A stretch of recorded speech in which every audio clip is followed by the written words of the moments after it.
Tetairoa McMillan, the Panthers' number 8 overall pick in the 2025 NFL Draft, made his preseason debut last night.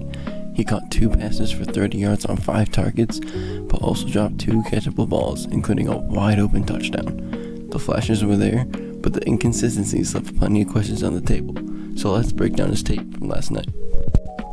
This first catch was his beautiful 30-yard over-the-shoulder catch. We've got a stick concept with this inside receiver running an out route and T-Mac running a go. Versus man coverage, T-Mac gets off the line fairly well. One of his concerns coming out of college was that he lacks elite long speed, so he may struggle to beat fast NFL corners deep. But honestly, when you're 6'5" with a long frame and you have the ability to truly high point the ball and adjust your body to throws, I don't think it really matters that much. And just as shown here, he tracks his ball really well and brings it down for a nice chunk play.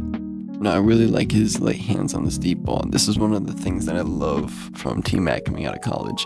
By putting his hands up late, it prevents the DB from putting his hands out and potentially disrupting any chance of T-Mac from catching this football. So this is a really great route by T-Mac here.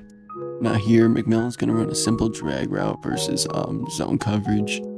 And he gets out of his break really smoothly, turns his head, looks for the ball right away, gets the catch. Really great stuff here. And I truly think that McMillan's going to thrive on horizontal routes like these in Dave Canales' offense in Carolina.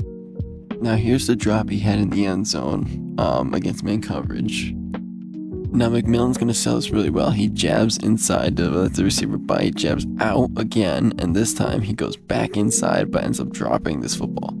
Now he comes out of his break and turns his head a little too late. You're not going to have this much time in the NFL to do all this fancy work, but I think the chemistry is there and it'll improve over the course of the season. Now here's the second drop that McMillan had on the night. He does a really nice job on this crosser, finding the soft spot in the zone coverage. Now when you're this big with a 6'5" frame, you gotta be able to come down with this football. When you're supposed to be future wide receiver 1, these catches will matter in big games. This is just a learning moment to take big hits and hold on to the football in games, but you gotta come down with this.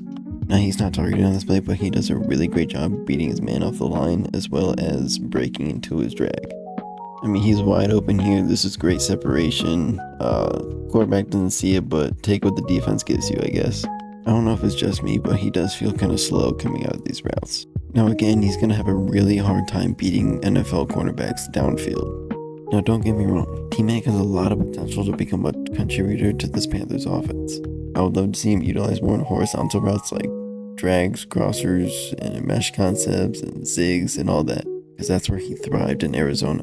He can turn out to be really inconsistent on some of these plays, but I think he has huge potential to become a big-time game changer for this Panthers offense, especially since nobody's going to be really competing for targets.